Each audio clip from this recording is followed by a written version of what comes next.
In 1992, I got back in Brazilian Jiu-Jitsu. I met John Machado by accident, one of the Machado brothers. He invited me to his brand new academy, and I never forget the first day I came by to the Machado Academy. It was the first academy they opened in America, the original academy in Redondo Beach, California. I came Saturday morning for the first time, and when I walked in at the academy, Chuck Norris was there, training with RIGAN Machado and with Carlos Machado.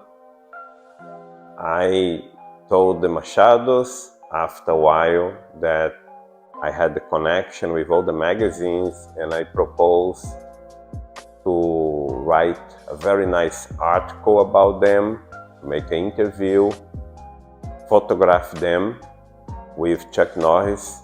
That was going to be the best.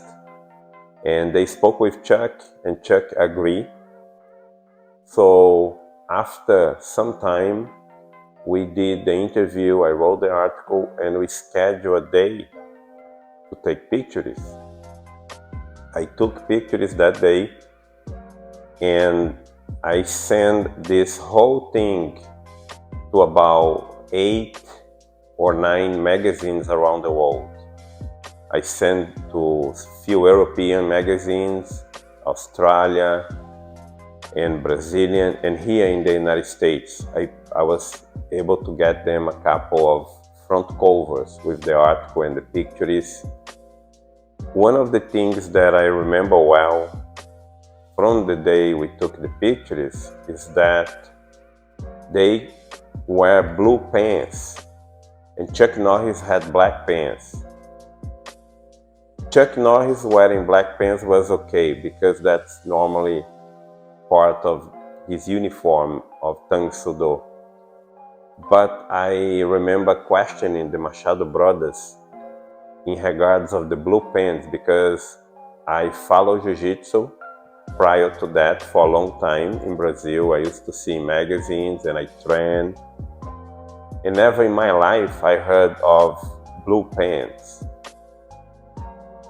And we took the pictures for all the magazines wearing the colorful pants.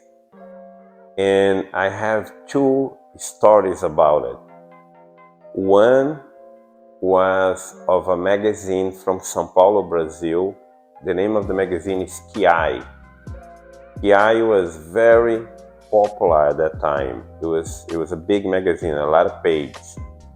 I wrote an article about them, the Machado brothers. The name of the article was Chuck Norris' New Passion, Jiu-Jitsu. And the article was not a cover, but it was a big article. And I went to Brazil right after the magazine came out. I went to São Paulo because I was teaching a series of Taekwondo seminars in the area. And I stayed there for 10 days. In those 10 days, I spoke with a lot of people from martial arts. Everybody knew me over there, and they knew I was writing the articles.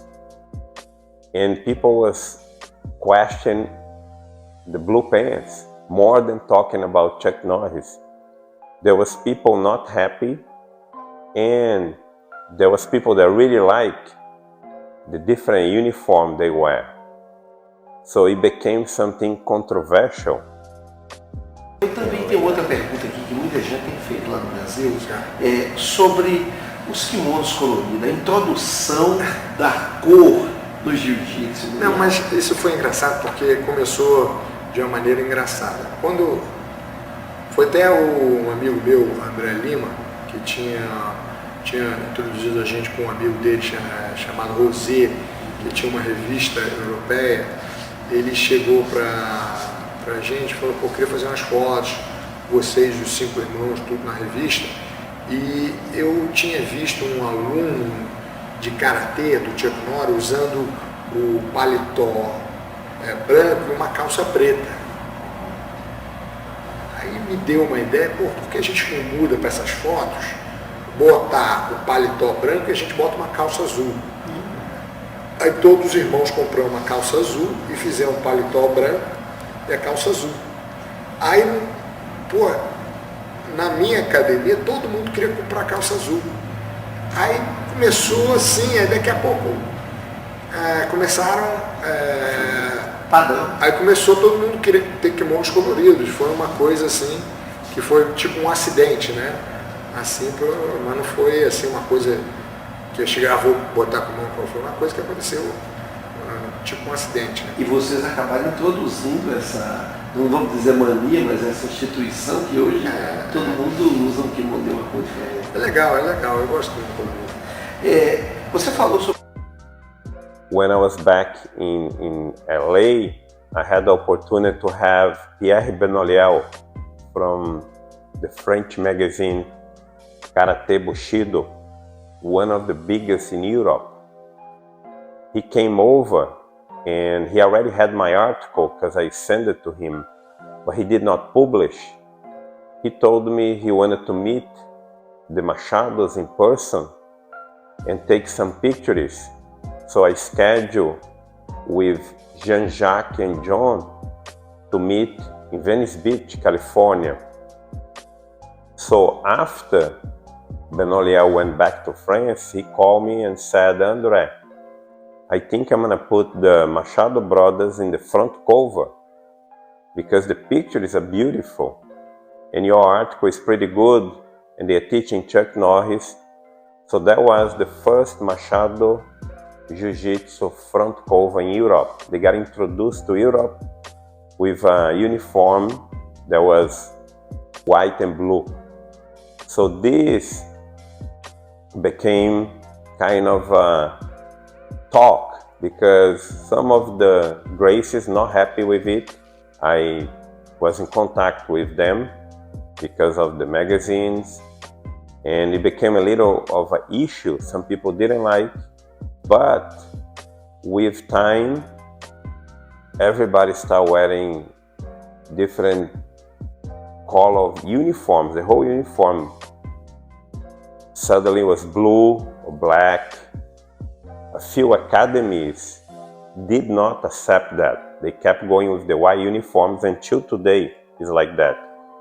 But the colorful uniforms became part of the Jiu-Jitsu culture. It became part of the identity. And it started accidentally with the Machado brothers, or somehow I was involved on it because of the magazines. And a lot of people don't know that. That's how the whole color today, there's pink gis, red gis, gray gis.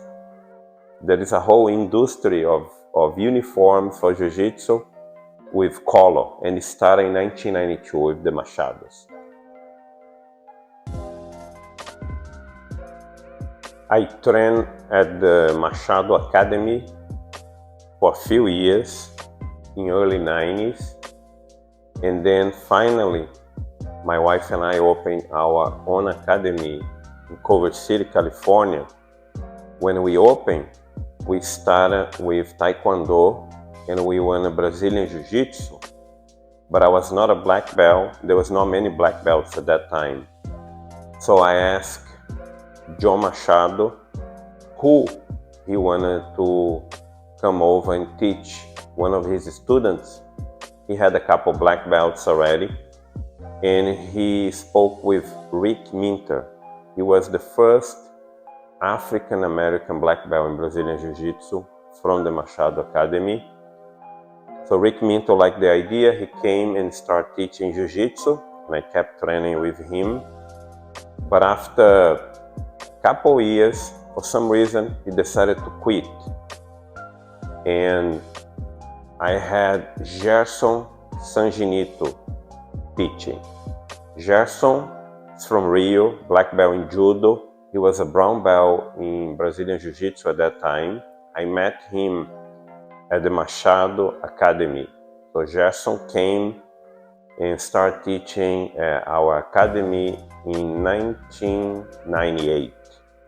He stayed with us for about 6 years.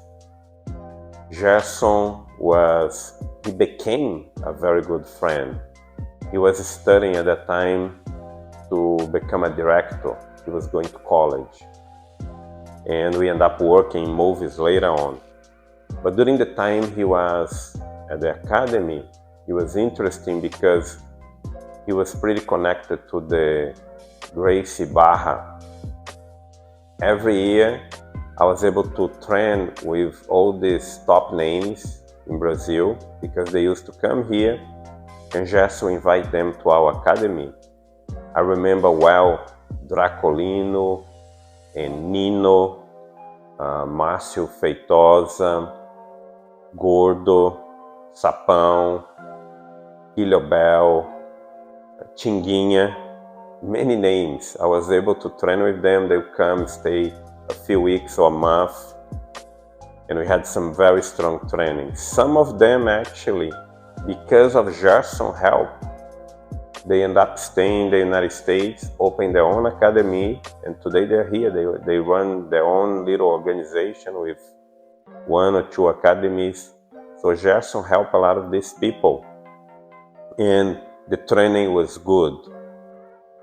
And in 2004, Gerson opened his own academy, and then John Machado, one of the brothers, the first Machado that I met, moved in and became a partner with us. He was with us for about 10 years, teaching Jiu-Jitsu, and I trained with him non-stop. We had a lot of celebrities coming to the academy, UFC fighters. Dan Henderson used to come train, Lyoto Machida, Thierry Sukuju, Rico Rodriguez, many of the Pride fighters. KTLA, the CW.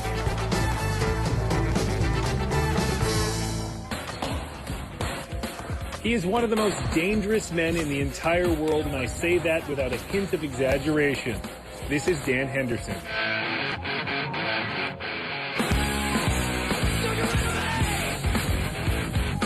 Trained in Greco-Roman style wrestling, Dan has fought in the Olympics twice and holds the Pride Fighting Welterweight Championship belt for mixed martial arts. Strangest part of it all is he's also a really nice guy. That being said, he was more than happy to throw me around like a sack of potatoes.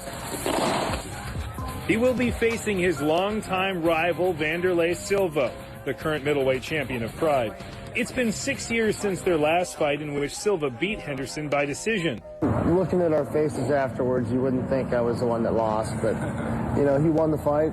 He did a good job then, and I'm much more prepared and much more skilled now than I was then. Like a choke. It's like a choke. He's not the only one who thinks that. Brazilian Jiu-Jitsu professor John Machado has trained many Pride fighters over the years and says Dan has the edge. I think he's more mature. His mind is better prepared. You know, the mental game is the key, so you must be ready physically and mentally. It was a good time. I met a lot of people. We had also celebrities. I remember one time boxer Sugar Ray Leonard came over to watch a class, and many other famous martial arts people used to stop by. It was a phenomenal time. Good jiu-jitsu, good friends, and good memories. After John Machado, we had Owano. He was there for 10 years with us, and now we have Chris Wolford. So that's all the teachers that we had in our academy in about 30 years. And of course, I'm a black belt. I teach jiu-jitsu, mostly private classes. And I teach groups when they ask me to do it. I taught a lot for Gerson, for John Machado. And this is the history of jiu-jitsu in our academy. I'm a 4th degree black belt in Brazilian Jiu-Jitsu. RIGAN Machado and John Machado, they are the ones who gave my belts, except the purple. I got my purple belt with Gerson Sanginito.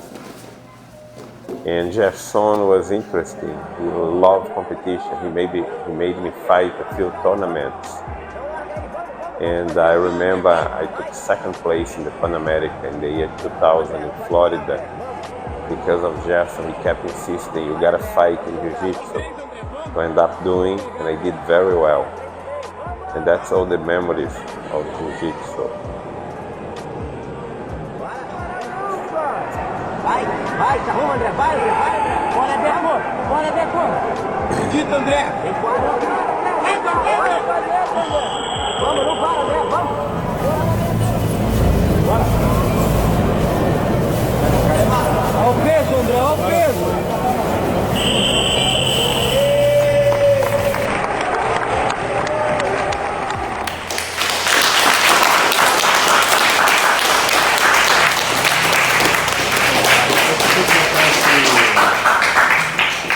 Esse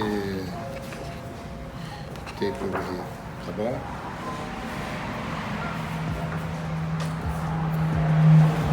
Esse aí tá bonitinho, pô, cara. Vou pegar aqui.